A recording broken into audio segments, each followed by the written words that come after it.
ಕಳೆದೆರಡು ದಿವಸಗಳಿಂದ ನಡೆದಂತ ಒಂದು ಘಟನೆ ಇಡೀ ರಾಜ್ಯ ರಾಷ್ಟ್ರ ತಲೆ ತಗ್ಗಿಸುವಂತ ಕೆಲಸ. ಯಾವುದೇ ಅಪರಾಧವನ್ನು ಮಾಡದೆ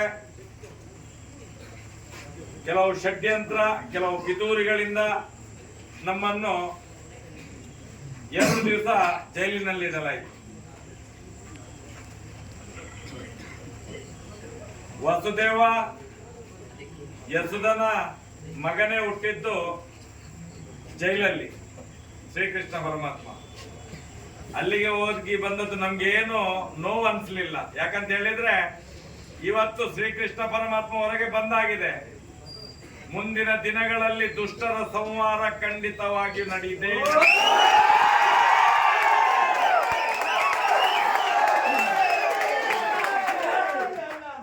ನಾವು ಇಷ್ಟ ತನಕ ಯಾವುದೇ ಸಮಾಜದ ವಿರೋಧಿ, ಯಾವುದೇ ವ್ಯಕ್ತಿಗಳ ವಿರೋಧ, ಯಾವುದೇ ಧರ್ಮದ ವಿರೋಧ ನಾವು ಮಾತಾಡಿದವರಲ್ಲ.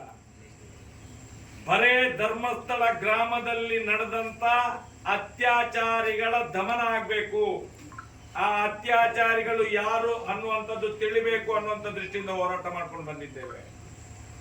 ಇವತ್ತು ರಾಜಕೀಯದವರ ಕೈಯಾಳುಗಳಾಗಿ,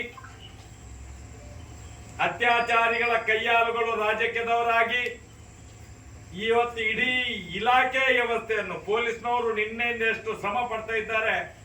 ನಮ್ಗೆ ಯಾವುದೇ ರೀತಿಯ ಧಕ್ಕೆಯಾಗದೆ ಸಮಾಜದ ಮುಂದೆ ಮೈಶಕ್ತಿ ತಂದು ನಿಲ್ಲಿಸಬೇಕು ಅನ್ನುವಂತ ಒಂದು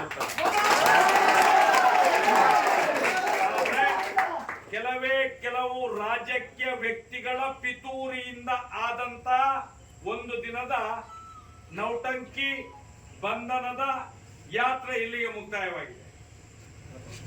ಬೇಜಾರಾಗೋದು ನಾವು ಮುಂದಿನ ದಿನಗಳಲ್ಲಿ ಉತ್ತರ ಕೊಡ್ತೇವೆ. ನಾನು ಈ ಹೊತ್ತಿನಲ್ಲಿ ಏನಂತ ಹೇಳಿದ್ರೆ ಇಡೀ ದೇಶವೇ ತಲ್ಲಣಗೊಂಡಿದೆ. ಈ ವಿಚಾರವನ್ನು ಎಲ್ಲೆಲ್ಲೋ ಕೊಂಡೋಗಿ ಏನೇನೋ ಉದ್ರಿಕ್ತವಾಗಿ ಜನಗಳು ಏನೇನೋ ಮಾಡ್ಕೊಳ್ತಾರೆ. ಯಾಕಂತ ಹೇಳಿದ್ರೆ ಇವತ್ತು SIT ತನಿಖೆ ಆಗ್ತಾ ಇದೆ. ಅತ್ಯಾಚಾರಿಗಳು ಯಾರು, ಸಣ್ಣ ಸಣ್ಣ ಹೆಣ್ಮಕ್ಳನ್ನು ಬ್ರೂಟಲ್ ರೇಪ್ ಮಾಡಿದವರು ಯಾರು, ತನಿಖೆ ನಡೀತಾ ಇದೆ. SIT ಅನ್ನು ನಿಲ್ಲಿಸಕ್ಕೋಸ್ಕರ ಈ ಒಂದು ಕೆಲಸ ಷಡ್ಯಂತ್ರ ನಡೀತಾ ಇದೆ. ಅದಕ್ಕೋಸ್ಕರ ನಮ್ಮ ಯಾವುದೇ ಕಾರ್ಯಕರ್ತರು ಕಿಂಚಿತ್ತು ಎದೆಗುಂದದೆ ಮುಂದಿನ ದಿನಗಳಲ್ಲಿ ಧೈರ್ಯವಂತ ಧರ್ಮಸ್ಥಳದಲ್ಲಿ ಅಣ್ಣಪ್ಪನ ಮಂಜುನಾಥನ ಸತ್ಯ ಇದೆ, ನಾವು ನಂಬುವಂತ ಎಲ್ಲರ ಮನೆಗಳೆಲ್ಲ ಸತ್ಯ ದೇವತೆಗಳಿದ್ದಾರೆ ಅನ್ನುವಂಥದ್ದನ್ನು ತಿಳ್ಕೊಂಡು ಯಾವುದೇ ರೀತಿಯಲ್ಲಿ ಯಾವನೇ ಇರಲಿ, ಅತ್ಯಾಚಾರಿಗಳ ಪರ ಇರುವಂತವರು ಯಾವುದೇ ರೀತಿಯಲ್ಲಿ ಉತ್ತರ ಕೊಡ್ಲಿ, ನಾವು ಅದಕ್ಕೆ ತಿರುಗೇಟುಕೊಳ್ಳಿಕ್ಕಿಲ್ಲ.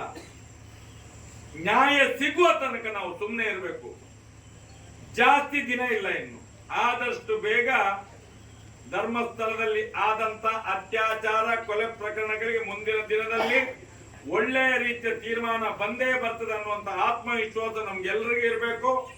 ಇವತ್ತು ಇಲ್ಲಿಂದಲೇ ತಾವೆಲ್ಲ ನಿರ್ಮಾಣ ಮಾಡಬೇಕು. ಯಾಕಂತ ಹೇಳಿದ್ರೆ ನಿನ್ನೆಯಿಂದ ಆದಂತ ಕೆಲವು ಬೆಳವಣಿಗೆಗಳು ಮುಂದೆ ಬೇರೆ ಯಾವುದೋ ರೀತಿ ದಿಕ್ಕನ್ನು ಪಡ್ಕೊಳ್ಳೋದು ಬೇಡ ಅನ್ನುವಂತ ದೃಷ್ಟಿಯಿಂದ ನಿಮ್ಗೆಲ್ಲರಿಗೂ ವಂದಿಸುತ್ತಾ, ಇಲ್ಲಿ ತನಕ ಒಳ್ಳೆಯ ಒಂದು ವಿಷಯ ಅಂತ ಹೇಳಿದ್ರೆ ಸೌಜನ್ಯನ ಹೋರಾಟವನ್ನು ಯಾವಾಗ ಯಾವ ಪಿತೂರಿ ನಡೆಸಿ, ಷಡ್ಯಂತ್ರ ನಡೆಸಿ ಅದನ್ನು ಮುಚ್ಚಿಸ್ಲಿಕ್ಕೆ ಯಾರ್ಯಾರು ಶ್ರಮ ಪಡ್ತಾರೋ ಅವರಿಗೆ ನಿಜವಾಗ್ಲಿ ಮಂಗಳಾರತಿ ಆಗಿರುತ್ತೆ. ಇಷ್ಟು ತನಕ ಇವತ್ತು ಏನಾಗಿದೆ ಅಂತ ಹೇಳಿದ್ರೆ ಉಡುಪಿ ಜಿಲ್ಲೆಯ ಇಡೀ ವಕೀಲರ ಒಂದು ಸಂಘ ಪೂರ್ತಿ ನಮ್ಮ ಜೊತೆ ಇದ್ದು, ಇಡೀ ವಕೀಲರ